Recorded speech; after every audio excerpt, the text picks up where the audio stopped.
Brother Ben here. Brother Ben.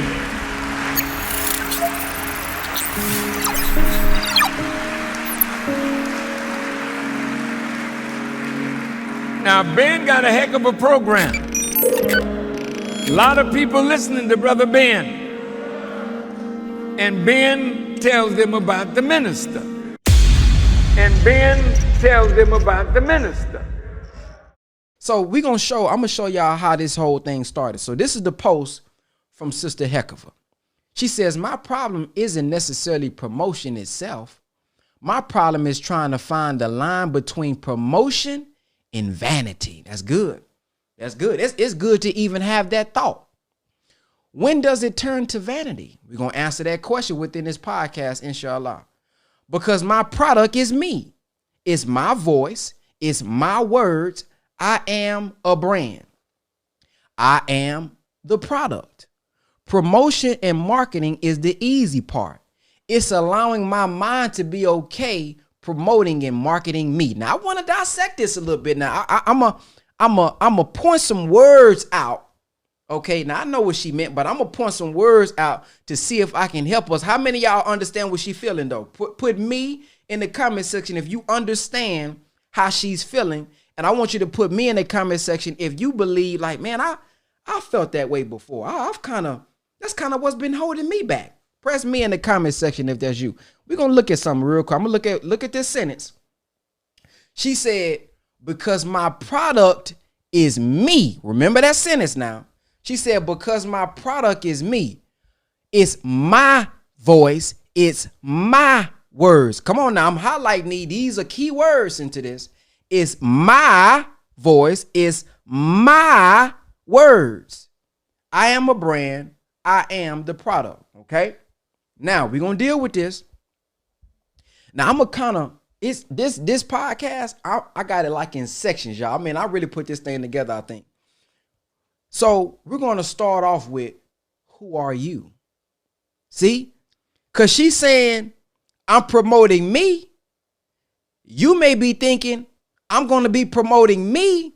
I'm going to be promoting my product. I'm going to be promoting my thoughts. Well, the first part of this podcast, we're going to be talking about who is me. Who are you? And after we go through the who are you section, we're going to talk about the minister talking about how to mine that gift and what is our mission when it comes to our gift. Then the next stage we're going to talk about is, what do you deserve? What should we get? Because some of us, I want you to press, I know I got y'all engaging, but I need to get this information. How many of y'all feel like because of what I'm doing, you feel a little weird making money for it? See, I don't want nobody to feel like I'm doing it for money. I want to make some, you really want to make some income, but you don't want to put it out there that you want to make some income because you don't want nobody to feel like you're doing it for the wrong reason. You don't want to, come on now. Come on. Y'all know how that feel. Come on. Then we're going to go into, when does it become vanity? See, the minister talked about this now. When does it become vanity? And then we're going to break down the will of God. Because we often hear, right? Well, brother, sister, as long as you're doing the will of God, brother, y'all heard this. We hear, what is a Muslim? See, people get confused. What a Muslim is, a Muslim is simply one who submits their will to do the will of God. That's it. So when people say, oh, I don't know if I'm not Muslim, what they really saying is, I'm not in the nation, or I don't go to a mosque on a weekly basis, or, I don't follow the ritual. That's what they really saying. But a Muslim simply means one who submits their will to do the will of God. Now, here's the question. When I first came in, I'm like, okay, well, if that's what a Muslim is, what's the will of God? Y'all ever thought that before? If they say, well, brother, long as you doing the will of God, well, sister, long as you, well, what is the will of God? We're going to deal with that at the end so that you can be firm in knowing that, okay, I am doing the will of God. And I think that'll help give you that comfort that you need, that peace of mind that you need to know I'm not doing it for the wrong reason.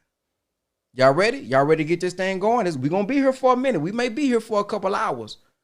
But man, at the end of this thing, my goal is to make sure that when you leave here, you got confidence to go out there and promote that God-given gift. Now, we're going to start off now with the comments that I saw. Look at the comments now. Sister Latasha say, I stopped promoting my real estate business because it felt strange. Posting all the time, but I know I have to get back to it. And this is a sister that I saw a couple years ago promoting that real estate. You need a house sold. She on it. But she said she stopped promoting it because it felt strange. Do you see how what goes on in our mind can affect our reality? Our subconscious mind affects how we feel. How we feel affects how we act, and how we act affects our results. The thought, man, hold on, man, is this right? It'll cause us to stop promoting. Stop promoting that which will not only help others, but help ourselves. Look at this. Look at the thought. Another sister. Personally, if I find it cringe to promote myself. Another sister say, my thing is, the more I start promoting what I do, others start to judge my absence and stuff I gave full attention to prior to embarking on my passion. I love marketing myself, but I hate when others start judging my priorities. That's good. That's good. Look at that, man. These is all mental things that we go through.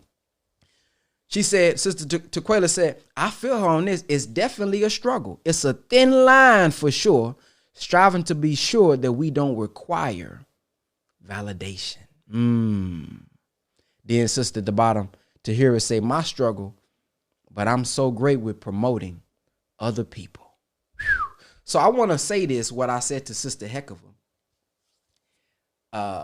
And then I'm gonna get started. So the angle that I came, I said, well, sister, you promote the Honorable Minister Louis Farrakhan, right? We promote the Honorable Minister Louis Farrakhan. Watch this. Do you see that as idol worship? Come on now, follow where I'm going with this. It's okay if we promote the minister. It's okay if we promote the Honorable Elijah Muhammad. It's okay if we promote Brother Near. It's okay if we, like she say, anybody else. Do you see that as idol worship? No, I don't see that as idol worship. Because I'm promoting. Hold on, I don't even want to get it wrong. I want to see what she said verbatim, because I think it was a good. I think this it'll help you all a little bit. Let me go get it real quick. I don't want to misquote it now. All right, now listen. So let me find my comment. All right, here we go.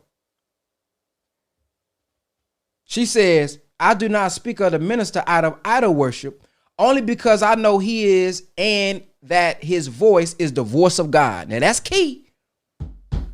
Listen, that's key. Look at this. She says, only, watch this, because I know who he is. So ain't we start with who are you? See, we know who he is, but who are we? Did Master Father Muhammad come to make two gods or to make us all gods? That's the question. Does it say in the scripture that we'll do greater things, even greater things than he? Listen, man, listen. If Christ had the mind of God, and it said, let this mind, this same mind that was in Christ be in you, well, who mind you got?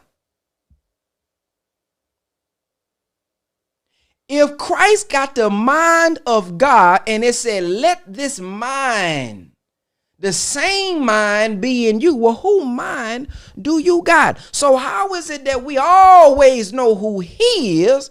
Well, when he's been trying to teach us who we are.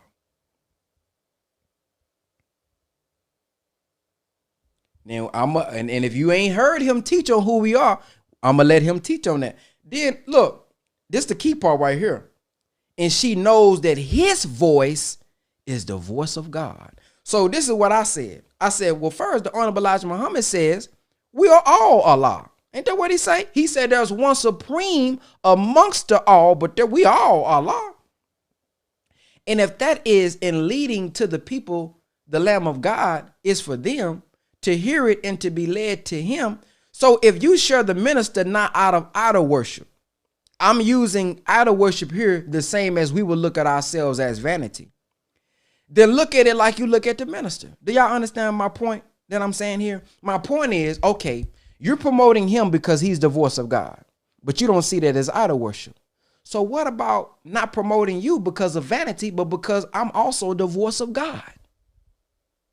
Ooh. But do we believe that we too are the voice of God? Hold on now, look. Aren't we taught we are all gods? If you aren't leading them to yourself, but to him, aren't you too the voice of God in submission? Aren't you too Zulu Ruff, Prime Time, Marcella, Chanel? Ain't you too the voice of God in submission? These are questions we gotta ask ourselves. We see the reason is, and this is not 100% across the board, but this is just what I believe is the problem for some people. It's easy to see God in my brother, but difficult to see the God in me. We can be in these teachings all these years. We can quote Message to the Black Man. We can hear what the minister done said. But the reality is, and I'm not saying that's her problem, I'm just speaking in general. A lot of us have a hard time knowing and believing that God is also in me.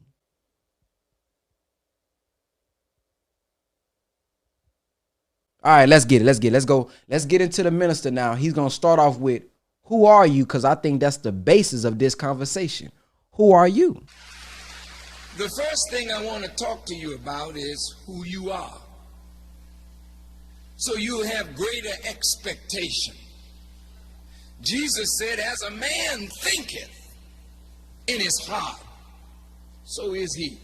If somebody can make you think you are nothing, how do you act? Like you think.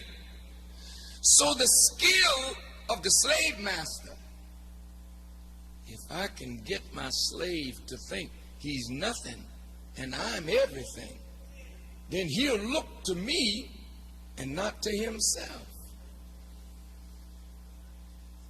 And if you look at us, we don't think much of ourselves. Why? Because we don't really know who we are, therefore you don't know what to expect of yourself.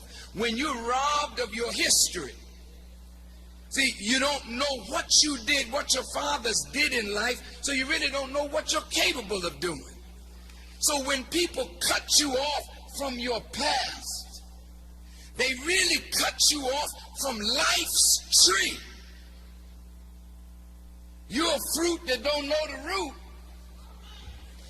Then maybe you might not be the fruit that you think you should be.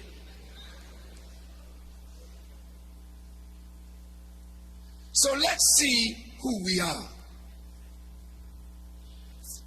Now, the Bible and the Quran, both books, talk about Adam as the father of all human beings.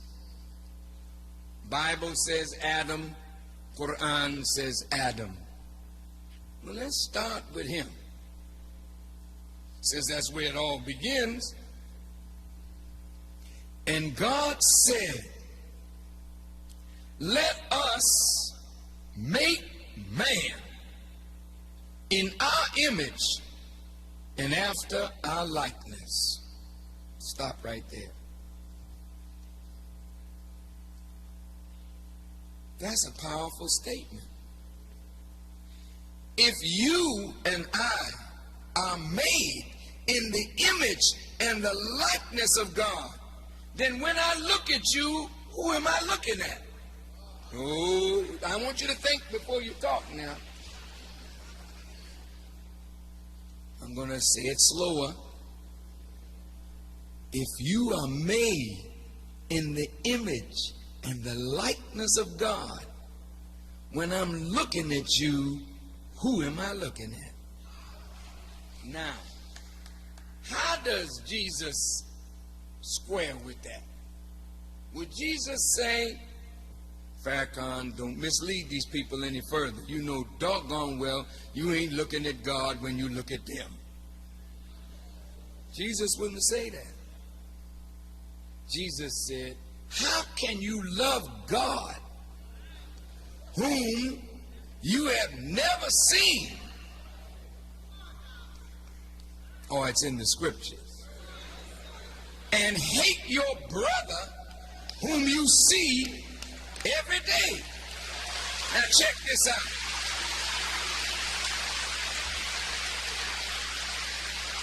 Now what is Jesus saying? He's saying that the same thing that you love in God is sitting right up in your brother, for your brother and you were made in the image and the likeness of God. You can't see it now because we're all acting the fool. But that's not who you are. That's what circumstances have made of you under wrong guidance. But if you were rightly guided, you would manifest God so that when I see you, I would see God. Now let's look at this. Where's your proof of that, Farrakhan?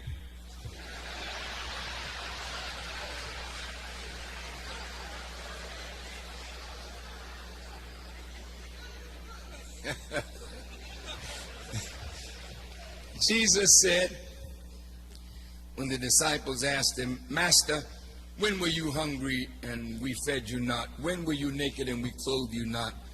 When were you out of doors and we gave you not shelter? When were you sick and in prison and we ministered not unto you? Then Jesus said, inasmuch as you have not done it unto the least of these, my brethren, you have not done it also unto me. He took the least and made him his brother. Whoa. Whoa, look at this now. You mean you the brother of Jesus? You have to be.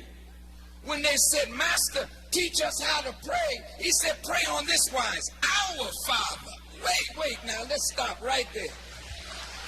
Stop right there. He's telling you, my Father is your Father. You are not the children of a lesser God. The same Father that fathered my life, fathered your life. So how in the world can you not have respect for yourself when you are the brother of Jesus?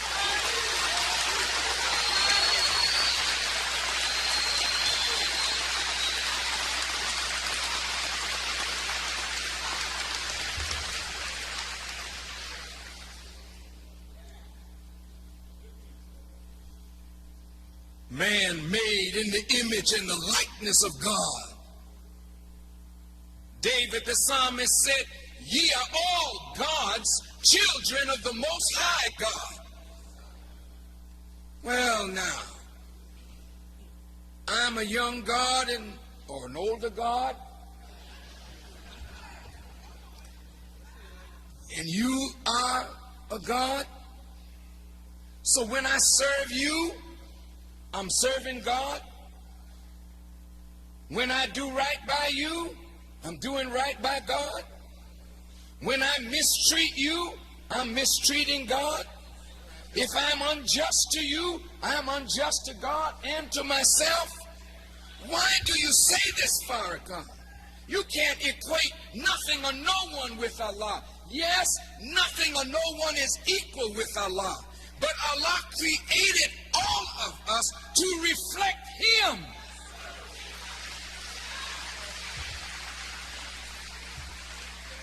Otherwise, how can you wear Allah's name? What justifies you to be Muhammad, Hassan, Hussein, Kareem? These are the names of God.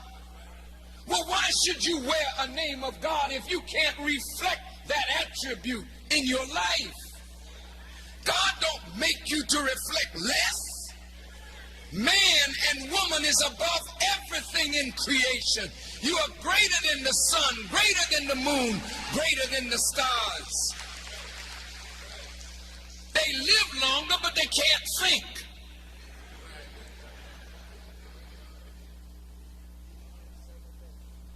It serves you, the sun does. You have power to will and bring into existence what you will. That power is not given to no creature in the universe but the man and the woman made in the image and likeness of God. Animals cannot will and bring into existence their will. Animals can't vision and bring into reality their vision. Sun can't do it, moon can't do it, stars can't do it, mountains can't do it. They're stronger than you, they outlive you. But you can master them. They cannot master you. That is how powerful the human being is. But you are a long, long way from what God intended for us to be. First thing God gave man was power. First thing the slave master took from us was power. Second thing God gave us was dominion.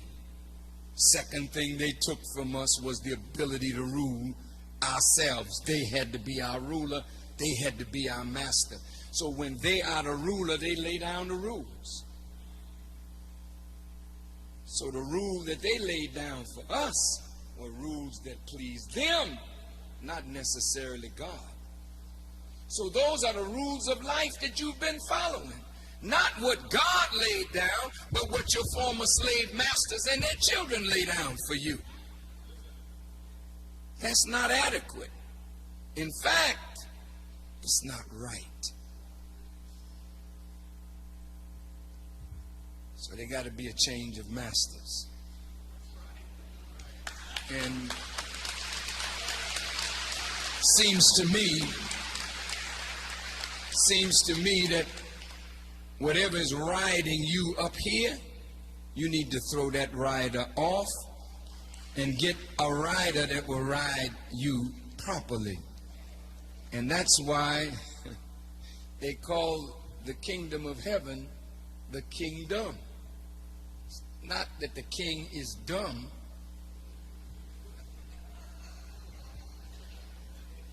but the D-O-M part of it represents the dome. The king is in the dome. The dome is here. If the king in your dome is God, then you govern your body and everything around you by the rules and laws of the king that's sitting on the throne in your dome. But if your slave master is sitting up in your dome as the king in your house, no wonder you acting like such a fool. He's miseducating you. You just got the wrong stuff up here. So we got to overthrow this government and replace it with good government. Man, what the heck is that going on? Is your life trash? Are you tired of the job and you know your life is trash? I'm trying to reverse your life with digital real estate.